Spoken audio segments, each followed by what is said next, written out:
मला खूप वाईट वाटतंय त्या लोकांचं ज्यांच्या कुंडलीमध्ये राहू आणि सूर्य आणि चंद्र आणि केतूची जोडी असेल तर बापरे. तुमची राहूची दशा चालू असते त्या टाइमला तुम्हाला असं वाटतं की मी जे करतोय तेच खरं आहे. केतूसोबत शुक्र येतो, अशा व्यक्तींचे जे अफेअर आहेत ना ते पकडल्या जात. अरे बापरे. मग त्यांना असं म्हणतात ना, अरे माझा पती तर आहे ना, माझा हस्बंड तर गाय आहे, पण गाय नाही आहे, तो ऍक्च्युली साप आहे, तुम्हाला कळत नाही. तर नॉर्मली राहूला कसं ओळखतात? राहू म्हणजे छायाग्रह आहे, हे ना इल्युजनचा प्लॅनेट आहे, अटॅचमेंट करतो, हे ना राहू फक्त टाइम वेस्ट करण्यासाठी आला आहे. Time waste. तर मला तुमच्याकडून जाणून घ्यायला आवडेल की राहूसाठी केतूसाठी काही उपाय आहेत का?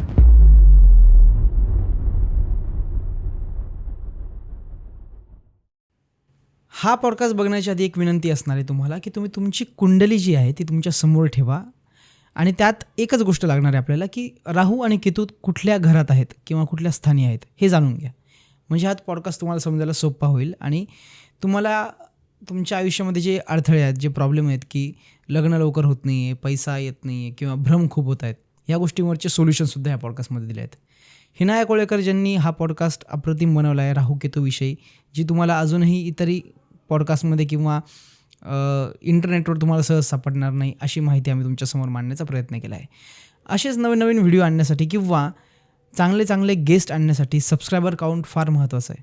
त्यासाठी आत्ताच चॅनलला सबस्क्राईब करा. पाहत रहा TAP पॉडकास्ट.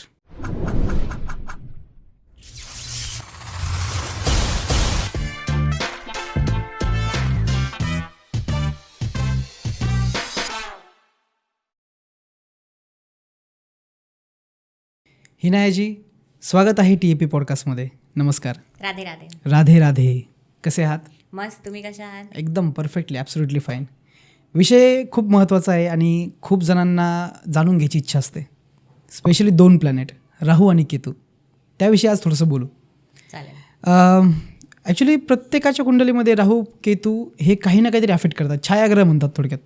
आणि त्यांचा परिणाम कोणत्या तरी एका ग्रहासोबत जेव्हा जोडला जातो ना, तेव्हा जास्त आणि कमी आणि काय चांगलं काय वाईट हे दाखवायचं काम आपल्या या पॉडकास्टमध्ये करणार आहे. राहू केतूविषयी काही जे गैरसमज असतील किंवा राहू केतू काय अफेक्ट करतात, त्यांच्यावर उपाय काय करू शकतो, ह्या सगळ्या अँगलवर आपण आज चर्चा करू. त्याआधी हा पार्ट आहे ज्योतिष विज्ञानाचा. थोडंसं एक लाईनमध्ये सांगू शकता का की ज्योतिषशास्त्र नक्की काय आहे? खूप चांगला प्रश्न आहे.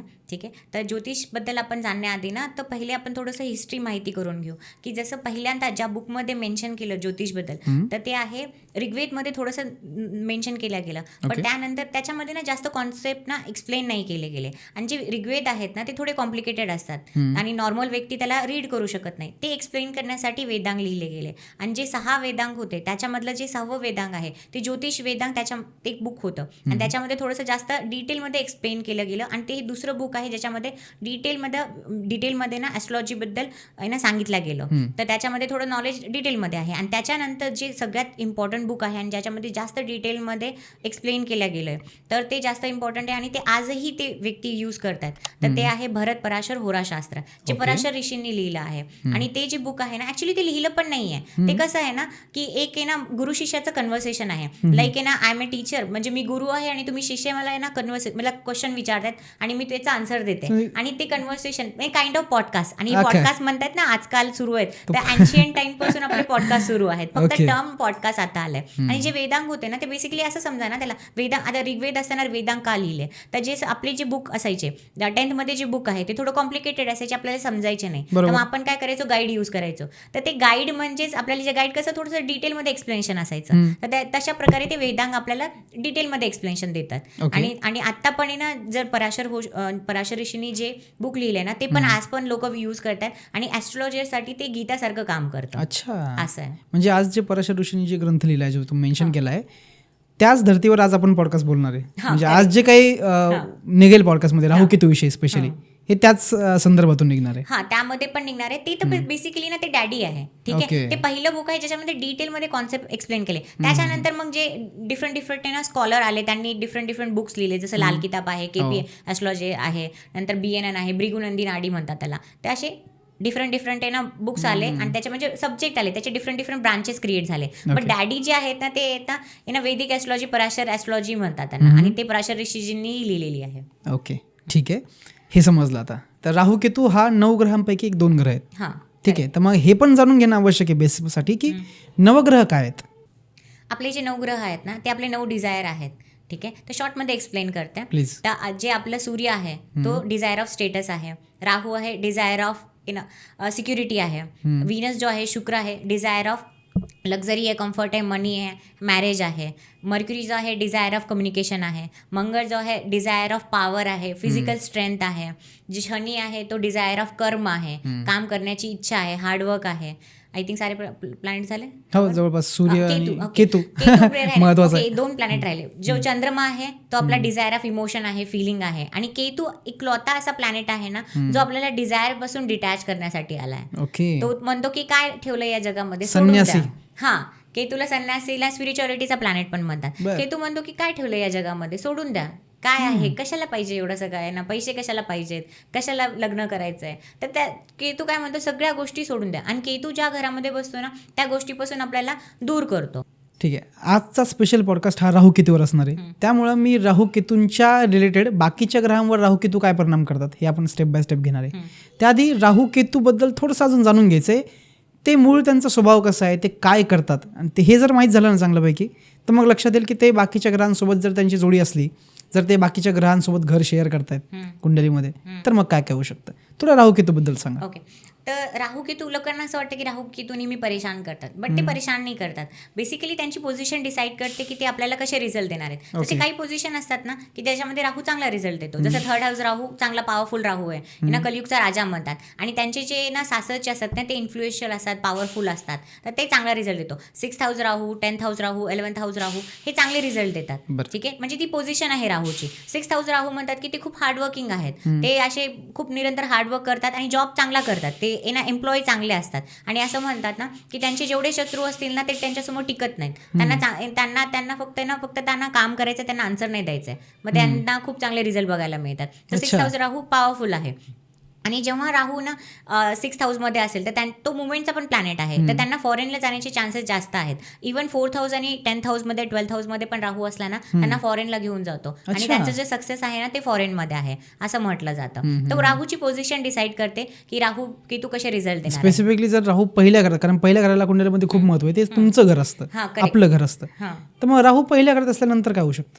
राहूला थोडंसं डिकोड करणं खूप जरुरी आहे. राहूला समजणं इतकं इझी नाहीये. It's not everyone's cup of T. खूप मोठे मोठे ॲस्ट्रॉलॉजर पण त्यांना डिकोड नाही करू शकत. तर नॉर्मली राहूला कसं ओळखतात, राहू म्हणजे छायाग्रह आहे, ना इल्युजनचा प्लॅनेट आहे, अटॅचमेंट करतो. ना राहू फक्त टाइम वेस्ट करण्यासाठी आला आहे. टाइम वेस्ट करतो. जेव्हा पण राहू ऍक्टिव्ह असतो कुंडलीमध्ये, म्हणजे जेव्हा पण राहूची दशा असते ना त्या टाइमला राहू फक्त परेशान करतो तुम्हाला. एक्झाम्पल की जेव्हा तुम्हाला असं वाटतं, जेव्हा तुमची राहूची दशा चालू असते त्या टाइमला तुम्हाला असं वाटतं की मी जे करतोय तेच खरं आहे, मी जे डिसिजन घेतोय तेच बरोबर आहे, बट ऍक्च्युअलमध्ये तुम्हाला रिझल्ट काहीच नाही मिळत, फक्त तुमचा टाइम वेस्ट होत असतो. आणि तुम्हाला लोक येऊन सांगतात की यार तू हे जे होतं ना ते बरोबर नाही आहे, पण तुम्हाला असं वाटतं नाही यार मी जे करतो तेच बरोबर आहे. आणि मग त्या टाइमला तुमचा टाइम वेस्ट व्हायला ऍक्च्युअलमध्ये रिझल्ट काहीच नाही होत ना, आउटपुटमध्ये काहीच मिळत नाही. आणि लोकांना असं वाटतं की अरे राहूच्या टाइममध्ये लोक विचार करतात मी 2-3 बिझनेस स्टार्ट करेल, 3-4 गाड्या खरेदी करेल, आणि रियालिटीमध्ये बघितलं त्यांच्याकडे काहीच नाहीये, फक्त टाइम वेस्ट झालेला आहे तो, असं होतं. आणि राहू जेव्हा पहिल्या घरामध्ये बसतो तर राहू पहिलं घर कसं स्वतःच आहे, आणि राहू जिथं बसतो ना त्या घराशी अटॅच करतो आणि डिससॅटिस्फाईड पण करतो. काही गोष्टींमध्ये त्या दुरावा करतो. जसं पहिल्या घरामध्ये जेव्हा राहू येतो तेव्हा म्हणजे ना सेन्स ऑफ सॅटिस्फॅक्शन नाही मिळत. त्यांना वाटतं की आय डिझर्व बेटर, मला ह्याच्यापेक्षा जास्त चांगलं मिळू शकतं, मी थोडं अजून जास्त चांगलं परफॉर्म करू शकतो. ती सुख नाही देऊ देत, समाधान नाही भेटत, स्वतः बसूनच डिससॅटिस्फाईड राहतात. आणि जेव्हा 2nd हाऊसमध्ये बसतो पैशांपासून त्यांना कधीच सॅटिस्फॅक्शन नाही मिळत. त्यांना किती पण पैसे येऊ द्या, महिन्याला ते 10 लाख कमवू द्या, त्यांना असं वाटतं की यार थोडे अजून आले असते ना तर मजा आली असती. ते असं अटॅच करायचं बघता. जेव्हा 4th हाऊसमध्ये राहू बसतो तेव्हा काय करतो, मम्मीशी खूप अटॅच करतो, आईचं घर आहे ना. आणि जेव्हा 10th हाऊसमध्ये असतो ते आपल्या कामाशी खूप अटॅच असतात, स्टेटसशी खूप अटॅच असतात. त्यांना असं वाटतं की माझं स्टेटस चांगलं असलं पाहिजे, लोकांनी मला व्हॅल्यू दिली पाहिजे. आणि काम ते वर्कहोलिक जास्त असतात असं म्हणू शकतो. ते काम करतात. आणि बेसिकली काय आहे ना, तुमचे जेवढे पण लाईफमध्ये प्रॉब्लेम आहेत ना ते तुमच्या डिझायरमुळे तर आहेत ना. कारण की लहानपणापासून सगळ्यांनी तुम्हाला शिकवलंय की अटॅच कसं व्हायचं, डिटॅच कसं व्हायचं, सोडून कसं द्यायचं हे कोणीच नाही शिकवलं. बरोबर आहे. शाळेमध्ये असताना काय चांगले मार्क्स घे म्हणजे तुला म्हणजे तू चांगली नोकरी मिळेल, चांगली नोकरी कळेल, म्हणजे तुम्हाला पाहिजे हे शिकवलं, तुम्हाला हे पाहिजे ते पाहिजे. हे सगळे तुमचे डिझायर आहेत ना. तुमच्या लाईफमध्ये सगळे प्रॉब्लेम तुमच्या डिझायरमुळेच आहेत ना. आणि तुम्हाला कोणी नाही शिकवलं की तुम्हाला डिझायर पासून कसं दूर जायचं आहे. आणि फक्त एकच प्लॅनेट असं आहे. आणि जेव्हा सोडून द्यायची गोष्ट येते ना तेव्हा केतूचा रोल प्ले होतो. आपल्या पॉडकास्टचा दुसरा हिरो केतू. हा केतू. ओके. तर दुसरा जेव्हा केतू जेव्हा पिक्चर मध्ये येतो ना तेव्हा जेव्हा सोडून द्यायची गोष्ट असते. केतू म्हणतो काय ठेवलं या जगामध्ये, सोडून द्या, काय गरज आहे काम करायची, सोडून द्या असं म्हणतो. केतू डिटॅचमेंटचा प्लॅनेट आहे. केतू काय करतो, स्पिरिच्युअलिटीचा प्लॅनेट आहे. केतूला ना असं आवडत नाही, म्हणजे बऱ्याचशा गोष्टी त्याला असं ना काहीच असं त्याची काही अशी इच्छाच नाही आहे. त्याला फक्त सोडून द्यायला मजा येते, त्याग, एकटं राहायला आवडतं. ते त्याग म्हणतात ना, संत कशा हा, असतात, संन्यासी त्यांना सांग. मोहमायापासून दूर, त्या अशा टाईपमध्ये. तर केतू ज्या आपण घरामध्ये असेल ना तर त्या घरापासून त्यांना दूर करतो. पहिल्या घरामध्ये असेल तर स्वतःपासून दूर करतात. आणि ते कन्फ्यूज असतात, क्युरियस असतात, कन्फ्युजन डोक्यामध्ये खूप, की अरे मी कशासाठी आहे, माझा उद्देश काय आहे या जगामध्ये, मी काय करायला हवे, मला नेहा पाहिजे, पिंकी पाहिजे. कन्फ्युजन त्यांना कळतच नाही. आणि जेव्हा 10th हाऊसमध्ये असतो, 10th हाऊस आपला कर्म आहे, काम आहे, आणि असे लोकांना काम करायला आवडतच नाही. बापरे. केतू म्हणतो की काय ठेवलंय, काय गरज आहे काम करायची. जसं मंगळ तिथं बसला तर मंगळ काय म्हणतो, अरे काम करायचं, लवकर करायचंय. आणि केतू बसल्यानंतर म्हणतो काय गडबड आहे, आरामात करता येईल ना. त्यांना कामामध्ये त्यांचं बिलकुल मन नाही लागत. आणि ते लोक हार्डवर्किंग नाही, स्मार्ट वर्किंग असतात. कारण की त्यांना माहिती ना की मला काम करायचं नाही, कसं शॉर्टकटमध्ये काम करायला पाहिजे, ते त्याचा जुगाड ते नक्की करतात. हे असं आहे. तर केतू फक्त डिटॅच करण्यासाठी आलाय तुमच्या लाईफमध्ये, सोडून देण्यासाठी. केतूची जेव्हा आपण बोलतो ना तर केतूला फक्त सोडून देण्यामध्येच जास्त इंटरेस्ट असतो. अटॅच करण्यासाठी राहू आहे. आणि बेसिकली काय आहे ना, राहू केतू जे आहेत ना ते अधुरे प्लॅनेट आहेत. अधुरे म्हणजे कसं, ते ना म्हणजे एका प्लॅनेटचे म्हणजे एक बॉडीचे 2 पार्ट आहेत, एक हेड आणि एक बॉडी आहे. तर असं आहे, म्हणजे हेड म्हणजे फक्त डोकं आहे, तर बाकी उर्वरित शरीर. हा. तर मग ज्या पण घरामध्ये ते बसतात ना ते अधुरा पण देतात, ते आपल्याला डिससॅटिस्फाईड करतात. आणि मेन म्हणजे त्यांना कोणतीच राशी नाही दिली आहे. तर मग ते ज्या घरामध्ये बसतात ना तिथे त्यांना असं वाटतं की आपणच मालिक आहे. ते असं आहे. मग त्या घरामध्ये बसून ना ते पूर्ण तिथं उद्धम असतात. आणि जिथं काही ना काही ती गोष्टीमध्ये परेशान करतात, म्हणजे करतात. काही गोष्टी देतात तर काही गोष्टी सोडून द्यायला लावतात, असं आहे. तर असे परेशान करतात. अरे बापरे. आता तर फार मजा येणार आहे म्हणजे पॉडकास्टमध्ये, की जर यांचे स्वभाव असे आहेत तर आता हे जाणून घ्यायला नक्की आवडेल मला की बाकीचे ग्रहांजवळ जेव्हा हे दोघं शेअर करतात एक आपलं स्थान, तर काय काय होऊ शकतं. ओके. तर आपण ना सूर्य आणि चंद्रमापासून हा, मी आधी सूर्यापासून स्टार्ट करणार होतो कारण पहिला आणि मेन ग्रह तोच आहे. तर मला हे सांगा की जर राहू आणि सूर्य हे दोघं एकाच घरामध्ये असतील तर काय होऊ शकतं. बेसिकली ते समजण्याआधी ना एक छोटीशी स्टोरी समजणं जरुरी आहे. आय थिंक ना बऱ्याचशा लोकांना माहिती आहे, आणि बऱ्याचशा ज्या लोकांना माहिती नाही त्यांच्यासाठी ही स्टोरी आहे. ठीक आहे. समुद्र मंथनची स्टोरी सगळ्यांना माहित असेल. त्याच्यामध्ये स्वर्ण भानू राक्षस होता आणि त्याला ना अमृत प्यायचं होतं. बट जेव्हा तो अमृत म्हणजे वेश बदलून येणे, देवतांचं रूप घेऊन लाईनमध्ये लागला, आणि जेव्हा तो प्यायला गेला त्या टाइमला चंद्रमा आणि सूर्य हेच 2 प्लॅनेट होते ज्यांनी विष्णूजींना कंप्लेन केली. ठीक आहे. ते असं समजा ना, तुम्ही शाळेमध्ये असताना तुमच्याबद्दल तुमच्या मित्राने बाजूच्या आहे ना जो कंप्लेन केली, ठीक आहे, बाजूच्या स्टुडंटनी कंप्लेन केली, आणि तुम्हाला जे टीचरनी मारलं ते सगळं झालं, तुम्ही टीचरला तर लक्षात नाही ठेवलं, पण तुम्हाला आजही तो व्यक्ती ज्याने माझं नाव सांगितलंय तुला तर नाही सोडत आता. हा, तर ते तसं झालंय. तर मग बेसिकली त्यांच्या म्हणजे आतापर्यंत म्हणजे त्या दोघांनी काय केलं, कंप्लेन केली विष्णूजींना. त्यांच्यामुळे ते दोघं जणी राहू आणि केतूच्या डोक्यामध्ये खटकतात. त्यांना बिलकुल ते आवडत नाही. मग काय केलं, राहूनी काय केलं, सूर्याचं डिपार्टमेंट सांभाळलं, आणि केतूनं काय म्हणलं, मी चंद्रमाचं डिपार्टमेंट सांभाळतो. तर मग आता हे दोघं जेव्हा सोबत बसतात त्यांचं तर काही होत नाही, बट ज्या व्यक्तींच्या लाईफमध्ये तर आहे ना तांडव मासवतात, असं होतं. जेव्हा सूर्य आणि राहू सोबत असतात त्याला आहे ना सूर्यग्रहण दोष असं म्हटलं जातं. म्हणजेच काय होतं ना, सूर्यापासून ज्या पण तुम्हाला ॲट्रिब्यूट्स मिळणार, सूर्यापासून जे पण फायदे मिळणार आहेत ना ते तुम्हाला मिळत नाहीत, राहू देत नाही. कसं होतं म्हणजे तर सूर्य म्हणजे काय, तुमचं स्टेटस आहे, फेम आहे, तर तुम्ही कितीही काम करा तुम्हाला तुमच्या कामाचं क्रेडिट नाही मिळत. तुम्ही काम करता, तुम्ही एका प्रोजेक्टवर खूप काम केलं, आणि at the end of the day काय करतं, तुमचं क्रेडिट कोणी दुसरं घेऊन जातं, आणि तुमच्या जे पण तुम्ही बोलता त्या बोलण्याला कोणी व्हॅल्यू देत नाही, तुमची येणार रिस्पेक्ट केली जात नाही, तुमच्या घरामध्ये लोक तुम्हाला रिस्पेक्ट देत नाहीत. आता एखाद्या मुलाच्या कुंडलीमध्ये असेल तर तो वडिलांची येणार रिस्पेक्ट करत नाही, वडिलांसोबत त्यांचं पटत नाही, असे प्रॉब्लेम होतात. आणि येणार सूर्याला ना बॉस पण म्हणतात, तर बॉस सोबत पण ना प्रॉब्लेम क्रिएट होतात. तर त्याचे प्रॉब्लेम असे होतात. आणि जेव्हा चंद्रमासोबत आहे ना केतू येतो, आता चंद्रमा काय तुमचे इमोशन्स आहेत, ठीक आहे, आणि केतूसारखा प्लॅनेट जेव्हा तिथं बसला ना तर केतू असे लोकांच्या मनामध्ये ना एक दुसरं जग असते, ते ना आपले इमोशन्स आहे ना एक्सप्रेस नाही करू शकत. त्यांचं म्हणणं असं ते मी सगळ्यांसाठी पण माझ्यासाठी कोणीच नाही. मी मध्ये तुमच्यासाठी श्रीहरी आहेत, तुम्हाला तुमच्या मनात ज्या पण गोष्टी आहेत ना तुम्ही जाऊन आहे ना फक्त श्रीहरींना सांगा, कारण की तुमचे फिलिंग्स कोणीच नाही समजू शकणार. आणि जेव्हा पण ते असे कोणते मूवीज वगैरे बघतात ना त्या टाइमला ते ना रडतात, कारण की त्या इमोशन्स ट्रिगर होतात ना त्या टाइमला. आणि इथे याच्या लागतं. उलट ऍक्च्युली जेव्हा राहू सोबत आहे ना चंद्रमा येतो ना, तर मग तुमचे जे इमोशन्स आहेत ना, तुम्हाला मेलोड्रामा खूप आवडतो. म्हणजे आज दादाचा ब्रेकअप झाल्या पूर्ण गल्लीला माहिती आहे, असं आहे. तर बेसिकली तुमचे इमोशन्स आहे ना लपल्या जात नाही. तुम्ही ते ना रोना धोना म्हणतात ना, मेलोड्रामा करणं, सगळ्यांना ओव्हर येणं सांगणं की माझ्यासोबत असं झालं, काय दुःख झालं, हा काय दुःख झालंय, ते ओव्हर एक्सप्रेसिव्ह असतात. ते असं उलट आहे. मला खूप वाईट वाटतंय त्या लोकांचं ज्यांच्या कुंडलीमध्ये राहू आणि सूर्य आणि चंद्र आणि केतूची जोडी असेल तर. बापरे. ओके, ठीक आहे. आपलं राहू आणि सूर्यचं झालंय. आता जर राहू हा मंगळासोबत त्याचं घर शेअर करतोय, ओके, तर काय होतं? तर मंगळ सोबत जेव्हा राहू येतो, मंगळ तुमची एनर्जी आहे आणि दोघं जेव्हा ना सोबत असतात ना अंगारक योग म्हणतात. ते लोक ना अग्रेसिव्ह असतात. मंगळ काय अग्रेशन आहे, एनर्जी आहे, आणि राहू काय एक्सपांड करतो. तर त्यांचं जे अग्रेशन आहे ते खूप जास्त होतं. त्यांना स्किन रॅशेस पण होतात, त्यांच्या स्किनमध्ये रेडनेस जास्त होते, आणि अशा लोकांचे ना ऍक्सिडेंट खूप जास्त होतात, कारण की त्यांना गाडी खूप आहे ना फास्ट चालवायची सवय, अग्रेशन येते ना त्याच्यामुळे. तर त्याच्यामुळे असा प्रॉब्लेम येतो. आणि जेव्हा मंगळ केतू सोबत असतो तर अशा व्यक्तीचे जे इमोशन्स आहेत ना ते काय होतात ना मनातल्या मनात राहतात. इमोशन्स म्हणजे ज्यांचा जो राग आहे तो राग जेव्हा राहू सोबत होतो तेव्हा काय होतं, राग एक्सप्रेस करत होते, अग्रेशन. आणि आता जे अग्रेशन आहे ते मनातल्या मनातच राहतं, ते कोणाला एक्सप्रेस नाही करू शकत. आणि अशा व्यक्तींना जेव्हा असे मूवीज वगैरे बघतात ना तर त्या टाइमला त्यांचे इमोशन्स ट्रिगर होतात आणि मग ते रडायला लागतात. मग सुसाईड करणारी जास्त संख्या हीच आहे का? असं डायरेक्टली सांगितलं ना काय होतं ना, त्याच्यासाठी ऍक्च्युली राहू केतू खूप इम्पॉर्टंट आहेत. राहू केतू चंद्रमा आणि मंगळ हे प्लॅनेट सांगा.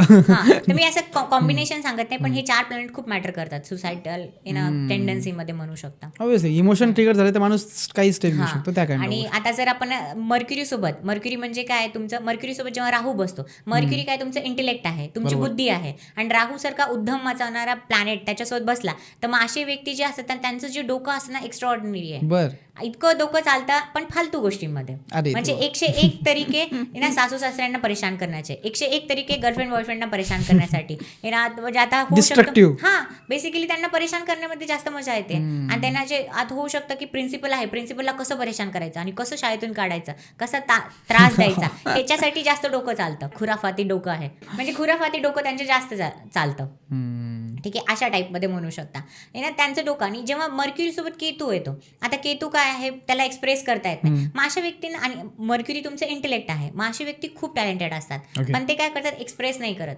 त्यांना असं वाटतं ठीक आहे काय गरज आहे मला कोणाला सांगायची, मला माहिती आहे ना. तर त्यांना त्यांचं नॉलेज ना शेअर करायला आवडत नाही, ते बोलून दाखवत नाही. त्यांना सगळं कळतं आणि ते चांगले सायंटिस्ट होऊ शकतात. बरं, हे कॉम्बिनेशन त्यांना सायंटिस्ट, पण ते काय रिसर्चसाठी, कारण की केतू रिसर्चचा प्लॅनेट आहे. आणि जेव्हा ते आणि म्हणजे मर्क्युरी इंटेलेक्ट आहे, तर मग रिसर्चमध्ये त्यांची बुद्धी खूप लागते. चांगलं कॉम्बिनेशन आहे. त्यांनी ते पॉझिटिव्ह थिंकिंग ठेवली पाहिजे. आणि अजून एक होतं ना की ज्या टाइमला त्यांना जे बोलायचं आहे ना ते बोलू शकत नाही, कारण की मर्क्युरी कम्युनिकेशन पण आहे ना. मग ते कसं म्हणणार, अरे मला ना ते आवडतं, ते असं मला ना तिकडे जायला आवडतं, पण ते एक्झॅक्टली त्या टाइमला त्यांच्या लक्षात येत नाही की मला कुठे काय बोलायला पाहिजे. ते त्यांचं इंटेलेक्ट त्या टाइमला त्यांना सपोर्ट नाही करत, असं म्हणू शकतो. आता आपण व्हीनस बद्दल बोलू. सगळ्यांचा आहे ना फेवरेट प्लॅनेट, लोक त्यांच्याबद्दल असं बरेचसे म्हणतात, खूप अट्रॅक्शन आहे. हा, खूप अट्रॅक्शन आहे. आता जेव्हा व्हीनस सोबत राहू येतो, आता व्हीनस काय आहे, तुमची लक्झरी आहे, कम्फर्ट आहे, मॅरेजची क्वालिटी आहे, आणि स्पाऊसला इंडिकेट करतो. तुमचं लव्ह पण आहे, लस्ट पण आहे. आणि राहू का एक्सपांड करतो, तर तुमचे लव्ह आणि लस्ट त्याला एक्सपांड करतो. मग तुमचे अफेअर होण्याचे जास्त चान्सेस असतात, आणि जे अफेअर होतात ना ते पकडल्या पण जातात. ओके, असं होतं. राहू आणि शुक्र, शुक्रामध्ये जे लोक अफेअर करतात ना ते पकडल्या पण जातात. पण त्याचं उलट, जेव्हा जेव्हा केतू सोबत शुक्र येतो, अशा व्यक्तींचे जे अफेअर आहेत ना ते पकडल्या जात नाहीत, असं होतं. मग त्यांना असं म्हणतात ना, अरे माझा पती तर आहे ना, माझा हस्बंड तर गाय आहे, पण गाय नाही आहे, तो ऍक्च्युली साप आहे, तुम्हाला कळत नाहीये. ते असं आहे. तर बेसिकली त्यांचे अफेअर जे होतात ना ते पकडल्या जात नाहीत. त्यांना असं लोकांना वाटतं की अरे हा तर करू शकत नाही, जे म्हणतात ना असं तुम्ही बघितलं असेल ना बऱ्याचशा लोकांना, स्वीट स्वामी इनोसंट टाईपचा जो वरतून दाखवतो, करेक्ट, पण आतून ते तशा टाईपमध्ये. तर यांचे अफेअर बिलकुल पकडल्या जात नाही. बट अगेन हे तुम्ही रिलेट नाही करणार या गोष्टी, ठीक आहे. आता असं नाही की हे कॉम्बिनेशन बघून आहे ना तुम्ही लगेच आपल्या त्या व्यक्तीला जज करणं, जज करू नका आणि भांडणं करायला नको, कारण की बाकी कॉम्बिनेशन पण बघणं जरुरी आहे. ज्युपिटरची दृष्टी असेल तर नाही होणार, ते इम्पॉर्टंट आहे, म्हणून मी तुम्हाला म्हणून चांगल्या ऍस्ट्रोलॉजरकडे तुमची कुंडली दाखवा, जेणेकरून हे जे सत्य हे चेंज होत असतं, बाकीचे प्लॅनेट त्याला अफेक्ट करत असतात. करेक्ट. ॲक्च्युली मी आता सांगते, मी ना आय थिंक 3 दिवसापूर्वीच ना मी माझा जो एक चार्ट आला, तर संध्याकाळचं ना कन्सल्टेशन होतं, त्या टाइमला मी त्यांना फक्त 2च प्रश्न विचारले, तुमचा बिझनेस कसा चालू आहे आणि तुमची मॅरिड लाईफची क्वालिटी कशी आहे आणि मॅरिड लाईफ कशी चालू आहे, बेसिकली तुमच्या स्पाऊससोबत कसं तुमचं रिलेशन चालू आहे. तर तो व्यक्ती ना 2 मिनिटं बोललाच नाही आणि म्हणला मॅम मी त्याच्यासाठीच तर आलो. मग माझे हे 2च क्वेश्चन होते, कारण की मी म्हटलं तुमच्या वाईफचा अफेअर चालू आहे. तर कधी मी डायरेक्टली कधी विचारत नाही, इनडायरेक्टली विचारायचं ट्राय करते आणि ते म्हटले तुम्ही जे म्हणतात बरोबर आहे, 10 वर्षापासून अफेअर आहे आणि आता मी तेच विचारायला आलो आहे की मी काय करू, पुढे कंटिन्यू करू. मी म्हटलं तुम्ही किती त्यांना चान्स द्या, त्यांचा अफेअर तर तुमची वाईफ तर काही सुधारणार नाही आणि तुमचा डिवोर्स तर होणार आहे, बट तुमचं दुसरं लग्न नक्की चालेल असं मी त्यांना सांगितलं. कधी हे कुंडलीमध्ये लिहिलेलं असतं की तुमचे किती अफेअर होणार आहे, किती लग्न होणार आहे, सगळं कळतं. बट तुम्हाला त्याच्यासाठी प्रॉपर कुंडली ॲनालिसिस करणं जरुरी आहे. नाही तर लोक काय करतात ना, बऱ्याचदा मी म्हणते की तुम्ही ऑनलाईन जाता, बघता की अरे माझे तर 36 गुण मिळतात, 30 गुण मिळतात आणि लग्न करता. पण तसं नसतं. त्याच्यासाठी ते पहिल्याच्या जमान्यामध्ये चालत होतं, कारण की तेव्हा ना देश काळ परिस्थिती अलग होती ना, वेगळी होती. आणि आता लोकांचे राहू केतू त्यांच्या कुंडलीमध्ये सवार आहेत ना, तर हे राहू केतू त्यांना जास्त. आणि ॲक्च्युली मी 90% केसेसमध्ये बघितलं, व्हीनस केतू जेव्हा पण असते ना, त्यांचं मॅरेजमध्ये मन नाही लागत, त्यांचा डिवोर्स होण्याचे चान्सेस जास्त वाढतात. मी असे बरेचसे केसेस बघितलेत. व्हीनस राहूमध्ये त्यांची मॅरेज खूप खराब होते. आता ते बघा काय होतं ना, अगेन माझ्यासाठी इझी आहे बोलणं की तुम्ही डिवोर्स घ्या, ठीक आहे. मी त्यांना सजेस्ट केलं, मी त्यांना हे पण म्हणलं, कारण की त्यांची 2 लहान मुलं आहेत आणि it's easy for me to say की तुम्ही डिवोर्स घ्या, ठीक आहे. बट बाकीच्या गोष्टी पण जरुरी आहे ना. तर तुम्ही त्यांना फक्त क्लिअरली सांगितलं, तुम्ही त्यांना किती पण चान्स द्या तरी पण त्या सुधारणार नाही आहेत म्हणलं. आणि त्यांना मी हे पण म्हणलं, तुमच्या मित्रासोबत त्यांचा अफेअर आहे, ते पण क्लिअर दिसत होतं. तुमचे मित्र तुमचे सगळ्यात मोठे दुश्मन आहेत म्हटलं. तर ते हो म्हटले, हो असंच आहे म्हटलंय. त्यांनी एका मित्राने बिझनेसमध्ये धोका दिला आणि एका माझ्या वाईफसोबत अफेअर केला. हे पण कुंडलीमध्ये असतं लिहिलेलं. बट ते ऍक्च्युली काय आहे ना, तुम्हाला फक्त प्रॉपर अनालिसिस करणं जरुरी. कुंडली तुम्हाला फक्त गायडन्ससाठी यूज करायची आहे. आणि आता मी म्हणलं ना की माझ्यासाठी इझी होऊ शकतं, डिसिजन तुमचा आहे म्हणलं, ठीक आहे. तुम्ही सगळ्या गोष्टी बघा आणि त्याच्यानंतर डिसाईड करा म्हणलं तुम्हाला काय करायचं आहे. म्हणजे एक तर सारथीचं काम आहे, फक्त दिशा दाखवणं काम आहे, दिशा दाखवायचं काम माझं आहे म्हटलं तुम्हाला, ठीक आहे. बाकी तुमची जी इच्छा असेल तुम्ही करा म्हटलं असं. ओके. मोस्ट इम्पॉर्टंट ग्रह म्हणजे शनी आणि राहू, हे दोघं सोबत आलं काय होतं? ओके. शनी आणि राहू जे कॉम्बिनेशन आहे ना, ते चांगलं पण आहे आणि खराब पण आहे. आता ते कसं सांगते. शनी आणि राहू मध्ये लोकांना वेल्थ चांगली मिळते, एक्सपोनेन्शियल ग्रोथ मिळते. बट जसं ग्रोथ झाली आहे ना तसंच डाऊनफॉल होतं. अरे बापरे. ग्रोथ अचानक ग्रोथ मिळते, बट अचानक डाऊनफॉल पण येतो. एक ना एक दिवस आहे ना, तुम्ही वरती गेला की खाली येता, परत वरती जाता, परत खाली येता. ते असं कॉम्बिनेशन आहे, ठीक आहे. तर मग हे चांगलं पण आहे खराब पण आहे. म्हणजे तुम्हाला हे पहिले माहिती असलं पाहिजे, तुमचा शनी राहू आहे ना, तर तुम्हाला एक्सपोनेन्शियल ग्रोथ तर मिळणार आहे, पण नंतर डाऊनफॉल पण येणार. Correct. But be ready for that. तुम्हाला माहिती आहे डाऊनफॉल होणार आहे, तर तुम्ही पहिलेपासून प्रिपेअर होणं जरुरी आहे. आणि त्याच्या उलट जेव्हा शनी आणि राहू असतात, शनी म्हणजे तुमचा कर्म आहे, ठीक आहे. आणि शनी आणि केतूमध्ये काय होतं, तुम्हाला जे पाहिजे ते भेटतच नाही, बट त्याच्यापेक्षा जास्त चांगलं मिळतं. कारण की तुम्हाला जी आहे ना युनिव्हर्सल पॉवर आहे ना, ती तुम्हाला सपोर्ट करते. ते असं म्हणतात ना, शनी आणि केतू ज्यांच्या पण चार्टमध्ये आहेत ना, ते बेसिकली ना मागच्या जन्मीमध्ये चांगले पुण्य केले होते. शनी आणि केतूमध्ये पुण्य केले होते म्हणून तुम्हाला हे कॉम्बिनेशन मिळते. आणि लाईफमध्ये आणि मोस्टली ना शनी आणि केतूवाले लाईफमध्ये चांगलंच करतात. ओके. त्यांच्याकडे डाऊनफॉल नाही, डाऊनफॉल नाही. त्यांना लाईफमध्ये जे पाहिजे ते भेटतच नाही. तुम्ही म्हणला ना की मी आता विचार करतोय मी IPS ची तयारी करेल आणि काहीतरी पुढे करेल, जर IPS तर भेटणारच नाही. आणि तुम्ही त्याची एक्झामला किती विचार करा, होऊ शकतो की तुमचा कोणी मित्र येईल, अरे मी स्टार्टअप करतोय, तू जॉब करतो का, चांगली अपॉर्च्युनिटी मिळाली आणि तुम्ही स्टार्ट करतात, असंही होऊ शकतं. आणि तुम्ही त्यांना विचारलं ना, अरे कसं केलंस, तर ते म्हणतील काय माहिती यार, देवाची कृपा, झालं बस. होऊन गेलं यार, कसं झालं मलाही कळालं नाही. म्हणजे जे त्यांच्या डोक्यात प्लॅन असतो ते नव्हतं, अजून चांगलंच होतं, पण काहीतरी वेगळंच होतं. जे तुम्ही विचार करता ते नाही मिळणार, बट त्याच्यापेक्षा जास्त करायला जाणार MPSC तर होणार मात्र बिझनेसचा CEO एखाद्या. होऊ शकता. जे तुम्हाला भेटतायत ना ते सगळं प्री डिसाइडेड आहे, ठीक आहे. तुम्ही लाईफमध्ये प्लॅन करू नका, मी तुम्हाला अगेन हे सजेस्ट करेन, कारण की तुम्ही जे प्लॅन केले तुम्हाला मिळणारच नाही, बट त्याच्यापेक्षा जे मिळेल ना ते चांगलंच मिळेल. थांबवतो तुम्हाला, मुद्दाम थांबवतो. मला जर डाऊनफॉल येणार असलं तर मग डाऊनफॉल रोखता येईल का, जर शनी आणि राहू चांगलं तर? म्हणजे एखाद्या काळात कसं होतं की बरेच जण एक्झाम्पल सोसायटीमध्ये असतील देखील, तुम्हाला माहिती असतील की ज्यांचा राहू आणि शनी हे कॉम्बिनेशन चांगलं आहे, खूप सक्सेस मिळालं, ऑब्व्हियसली तो फेमस झाला आहे, आणि मग त्याचा डाऊनफॉल झालेला पण बघितलेला असेल तुम्ही. हा डाऊनफॉल रोखता येतो का? अगेन आता माझ्या हिशोबाने ठीक आहे, आता हे माझं वैयक्तिक मत आहे, you can be a disagree, ठीक आहे, तुम्ही डिसॲग्री कम्प्लिटली होऊ शकता, हे माझं ओपिनियन आहे. तुम्ही लाईफमध्ये काहीच कंट्रोल करू शकत नाही.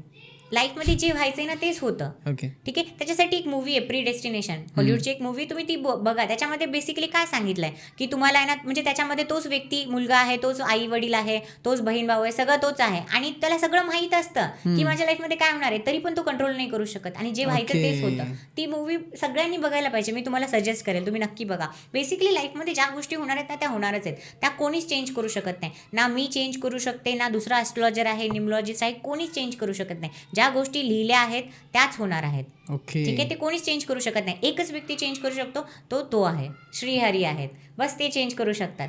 तुमच्या लाईफमध्ये कोणतीच गोष्ट तुमच्या हिशोबाने नाही होत. ठीक आहे. आणि मी जर म्हटलं की नाही ही गोष्ट होणार आहे, ठीक आहे, तर ती नाही होणार.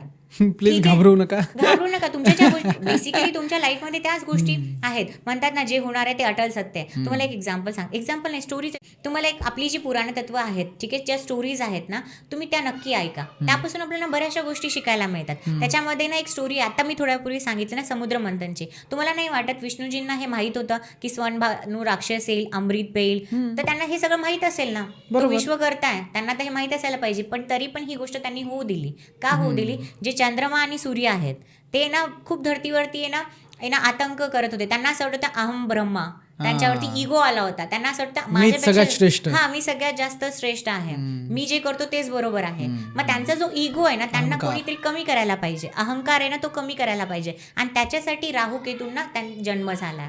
तर आयुष्यामध्ये सगळ्या गोष्टी प्री रिटन आहेत. तुम्हाला माहीत जरी असलं ना तरी तुम्ही ते चेंज करू शकत नाही. आता माझा वैयक्तिक मत आहे ना, हे ओपिनियन आहे. ठीक आहे. कुठे ना कुठे तरी कर्म पण काम करतं. पण मग हे पण आहे की याला इग्नोर करून चालणार नाही. करेक्ट. तुमच्या हातामध्ये एकच गोष्ट आहे, ते कर्म करणं आहे. ठीक आहे. फक्त तुम्ही कर्म करू शकता. बाकी फेट चेंज करणं तुमच्या हातात नाहीच आहे. तुम्ही कधीच चेंज करू शकत नाही. तुम्ही फक्त एफर्ट टाकू शकता. ठीक आहे. तुम्ही तुमच्या यांना लाईफमध्ये जे पण आहेत बघा. आता ॲस्ट्रॉलॉजी मला तुम्हाला वाटेल की ॲस्ट्रॉलॉजीचा काय यूज आहे. ॲस्ट्रॉलॉजी तुम्हाला फक्त गाईड करू शकते तुमच्यासाठी काय बरोबर आहे. ठीक आहे. ॲस्ट्रॉलॉजी मी तुम्हाला एक सांगते. आता आहे ना लास्ट वीकमध्येच अगेन माझ्या जे क्लायंट आले होते, त्यांची कुंडलीमध्ये असं दिसत होतं प्रॉब्लेम्स आहेत. ठीक आहे. आणि त्यांची ॲक्च्युली लाईफमध्ये इतके प्रॉब्लेम्स आहेत. त्यांच्या कुंडलीमध्ये पैशाचे योग आहेत, प्रॉपर्टीचे योग आहेत, पण लाईफमध्ये इतके प्रॉब्लेम आहेत ना तुम्ही इमॅजिन नाही करणार. त्यांची कुंडली बनली होती दान करण्यासाठी. त्यांचा कर्मा होता. ठीक आहे. मी त्यांना 2च क्वेश्चन विचारले, तुम्ही दान करता? नाही म्हणले. माझा नवरा तर 1 रुपया दान करत नाही. आणि त्यांच्या लाईफमध्ये त्यांच्याकडे इतक्या प्रॉपर्टी आहेत. ठीक आहे. म्हणजे तुम्ही इमॅजिनही करणार नाही. ऑलमोस्ट 5-6 करोडच्या प्रॉपर्टी तर विचार अशा असतीलच. म्हणजे इतक्या जास्त प्रॉपर्टी आहेत. अशा 10 प्रॉपर्टी तर कमीत कमी असतील त्यांच्याकडे. ठीक आहे. बट त्या सगळ्या कुठेतरी कोर्ट केसेसमध्ये अटकल्यात, नाही तर कोणी कब्जा केला आहे, नाही तर काहीतरी प्रॉब्लेम आहे. का? कारण की त्यांची कुंडली दान करण्यासाठी होती. कर्मा त्यांचा तो होता. त्यांनी काय केलं? कंजूसी केली. पैसे दिले म्हणजे कोणाला दिलेच नाही आणि सेवाभाव ठेवलाच नाही. मग त्यांची कुंडली बरोबर त्यांना त्याचा रिझल्ट देते. त्यांना त्याचा युजच करू शकला नाही ना. आता काय करतात? त्या नॉर्मल 1 BHK मध्ये राहतात. असं आहे. ओके. म्हणजे भाग्य चेंज करणं हे तर आपल्या हातात नाहीये, पण प्रयत्न करणं आणि अशा संकटांना तयार राहणं हे काम मात्र ज्योतिष चांगल्यापैकी सांगू शकतात. तुम्हाला तयारी असं एक संकट येऊ शकतं. करेक्ट. ओके. एक स्टेटमेंट, क्लोजिंग स्टेटमेंट करू ह्या पॉडकास्टचा, की मग असं काय काय गोष्टी ज्या मला कुंडलीमध्ये स्पष्ट कळतात आणि अशा काय काय गोष्टी की मी ज्या कुंडलीमध्ये मला समजत नाहीत किंवा काय कळतात. लग्नाचं झालं जसं तुम्ही पॉडकास्टमध्ये सांगितलं की घटस्फोटचं पण कळतं, धोकाचं कळतं, फ्रॉडचं कळतं. अजून असं काय काय कुंडलीमध्ये समजू शकतं आपल्याला? कुंडलीमध्ये सगळ्या गोष्टी असतात. ठीक आहे. बट मला असं वाटतं काही गोष्टी ना तुमच्यासाठी न जाणलेल्याच बऱ्या असतात. जेव्हा तुम्ही कोणती मूवी बघता ना तर तुम्हाला पहिलीपासून जर त्या गोष्टीबद्दल माहीत असेल, ती मूवी माहीत असेल, तर तुम्हाला मजा नाही येणार. क्लायमॅक्स माहीत असेल तर मजा कधी येते? जेव्हा तुम्ही ती एन्जॉय करता. तर तुम्हाला पहिले तर हे जाणणं जरुरी आहे की तुमच्यासाठी ही गोष्ट आहे की नाही. फक्त एवढं जाणून घ्या. बाकी कधी मिळेल, काय मला काय मिळणार आहे, कधी मिळणार आहे हे जाणण्यापेक्षा मला आता गव्हर्नमेंट जॉब करायची, काम माझ्या कुंडलीमध्ये हे योग आहेत, पहिले हा प्रॉपर क्वेश्चन विचारा. आहेत तर ठीक आहे. कधी येत हे विचारूच नका ना. Let's enjoy the journey. तेव्हा तुम्हाला मजा येईल. बघा, तुमच्या लाईफमध्ये तुमच्या हातामध्ये काहीच नाही आहे, तुम्ही सगळ्या गोष्टी प्री रिटर्न आहेत. ठीक आहे, काही गोष्टी आहेत ज्या कर्म करू शकतो. ठीक आहे, तुम्ही तुमची डेट ऑफ बर्थ चेंज करू शकत नाही, तुमचा टाईम चेंज करू शकत नाही, तुमची कुंडलीमधले जे प्लॅनेट पोझिशन आहेत, कारण की तुमचा जन्म या धर्तीवर झाला.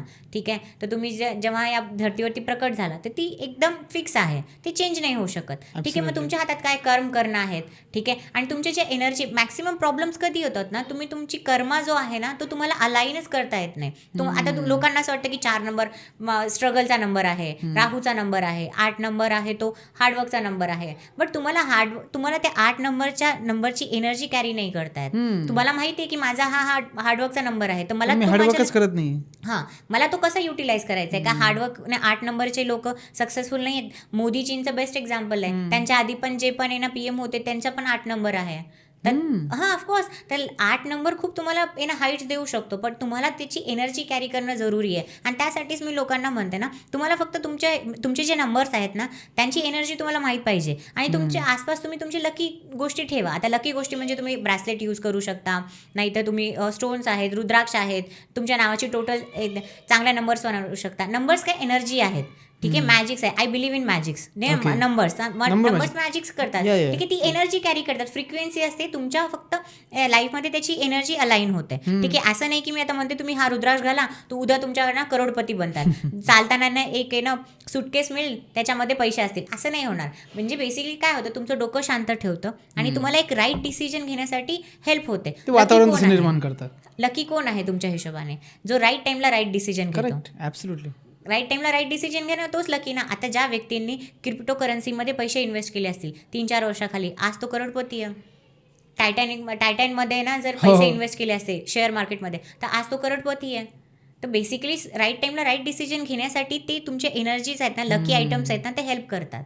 ओके, ठीक आहे, तर त्यांना फक्त अलाइन करायचं आहे. आणि आता तुम्हाला हे कसे कळतील मी ना, त्याच्यासाठी मी ॲक्च्युली ना इथं थोडीशी मार्केटिंग करेल. मी तर विचारत होतो की ह्या गोष्टी जर तुम्हाला अप्रोच करायच्या असेल ऑडियन्सला, तर त्यांना तुमच्याकडे कसं पोहोचता येईल? तर बेसिकली मी ना फॉर्च्यून रिपोर्ट बनवली आहे आणि त्याची मिनिमम प्राइस आहे जस्ट लेस दॅन 500. ठीक आहे, तर तुम्ही ती ऑर्डर करा आणि ती बेसिकली मराठीमध्ये स्पेशली डिझाईन केली आहे मी.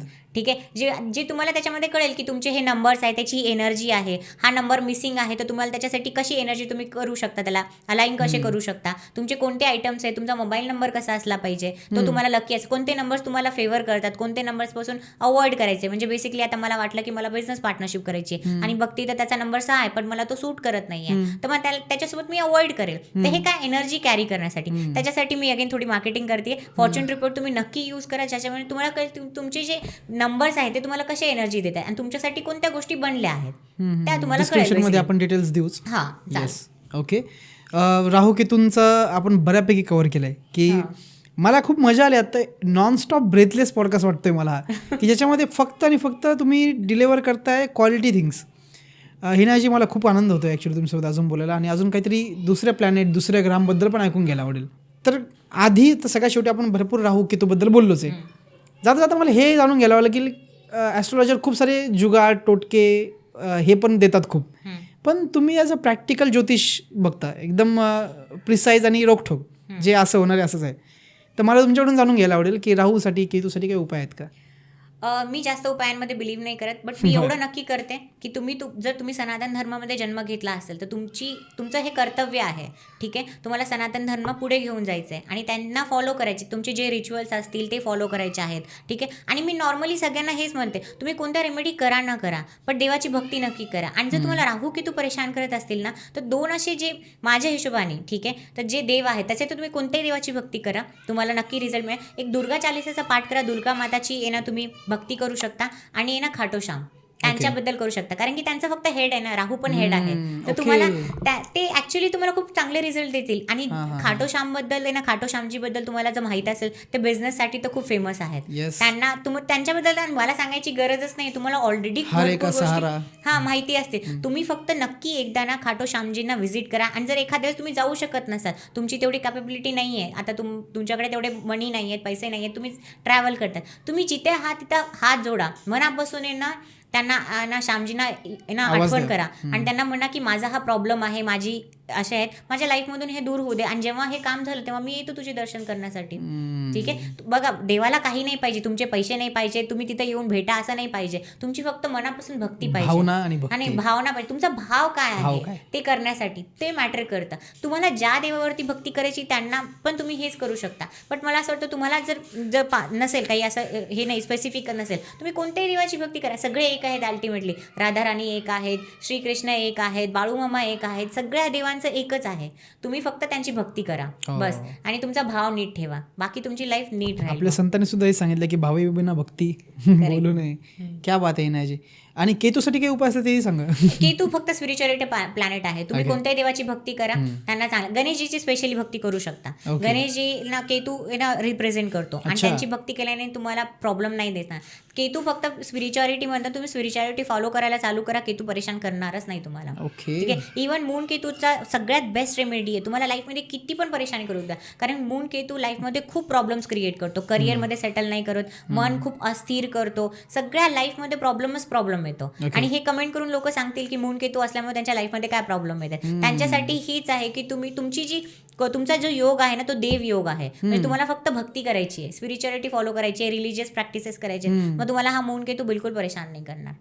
ओके. मला तर खूप ऐकावची इच्छा आहे अजून काहीतरी, पण वेळेचं पण बंधन आहे. पण एक गोष्ट नक्की सांगतो, कमेंट नक्की करा, कारण कमेंटमध्ये आम्हालाही समजू द्या की किती जणांना राहू आणि केतू त्यांच्या पर्सनल आयुष्यावर अफेक्ट करतायत, जेणेकरून आपलं हेही समजेल की आज मॅम ज्या बोलल्या आहेत त्यांना ते कदाचित त्या लोकांना ते उपाय पण कामं येतील. आय होप हिनायाजी आपण एक असाच तोडफोड पॉडकास्टसाठी आमच्या पॉडकास्टवर पुन्हा याल, आणि राहू केतूसारख्या दुसऱ्या ग्रहावर किंवा ज्योतिषबद्दल मला आता एवढं लक्षात येतं की तुमच्याकडे खूप काही खजिना आहे, आणि त्यातून असं एवढं समुद्रातून मोती काढणं म्हणजे माझ्यासाठी चॅलेंजिंग काम आहे. असे गेस्ट मिळणं आमचंही भाग्य असतं, की कारण काय बोलू आणि काय विचारू हा प्रश्न आम्हाला पडतोय आता. थँक्यू सो मच हिनायाजी, तुम्ही आलात आणि वेळ दिल्याबद्दल. Thank you so much. Thank you so much. आपण एंड ना देवाच्या नावाने करू, नक्कीच. आणि फक्त एवढं म्हणेल, करते हे कन्हैया नाम सिर्फ मेरा आहे. बस एवढंच आहे. Dedicate. ठीक आहे. तर बाळूमामाच्या नावानं चांगलं. चांगलं.